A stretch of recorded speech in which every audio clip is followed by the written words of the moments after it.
Owner homestay, anda dengar video saya sini sampai habis kalau anda tak nak jadi mangsa macam saya.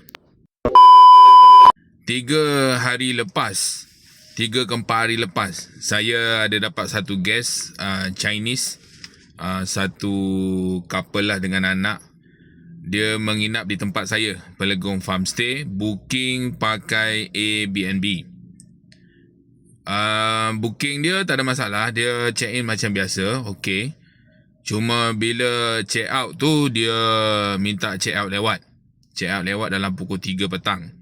So polisi kami, kalau check out lewat sejam, kita burn lah deposit RM50. Kami ada ambil deposit, IC semua kita dah ambil lah. Burn deposit RM50. Kalau lebih 2 jam, sepatutnya charge sehari.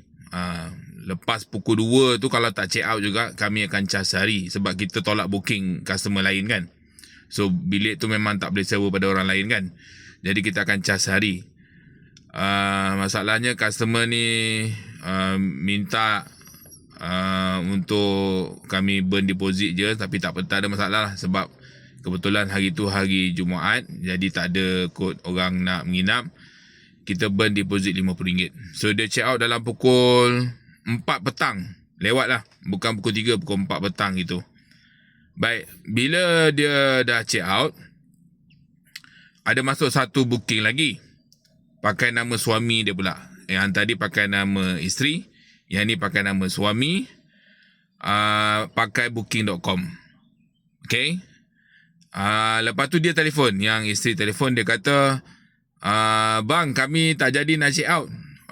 Kami nak stay lagi 1 malam. Tapi kami nak bilik lain. Sebab nak tuala bersih lah mungkin lah kot. Kan, jadi bilik tu dia suruh kita kemas, dia nak bilik lain. Deposit nanti saya back in ya. Lewat sikit ya. Yang ini mula dah. Kami kena nak kena scam lah ni kan. So kita pun bagi bilik baru. Dia pun masuk bilik baru. Dan sampai kesudah dia tak back in deposit. Tak ada masalah lah. Saya anggap tak ada apa-apa kerosakan berlaku. Bilik semua okey. Kita bagi je lah dia masuk. Pagi besoknya tu saya datang nak kemas. Saya tengok sampah. Banyak gila sampah. Tak ada masalah lah pasal sampah tu. Saya boleh kemas lah. Dia buang sampah dekat luar semua kan. Tak ada masalah.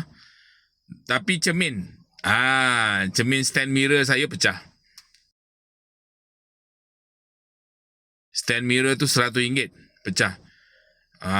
Dan bila kita check bilik yang dia menginap malam tadi, remote pecah.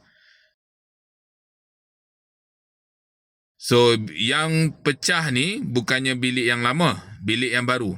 Yang nombor 2 punya bilik yang pecah. So saya cakap dengan dia, ini kena ganti ni. Cermin ni 100 ya.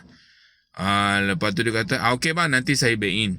Anak baling barang pecah, kena cermin. Stand mirror RM100 lebih kurang.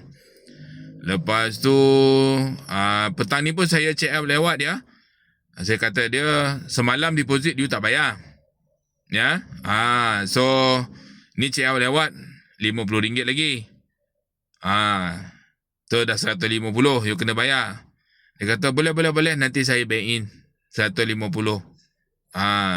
Dan bila kami kemas bilik yang dia tidur malam tadi, remote pecah tu kan, kami charge lagi RM15. So total RM165. Customer ni dah check out, sampai sekarang tak bayar-bayar. Okay.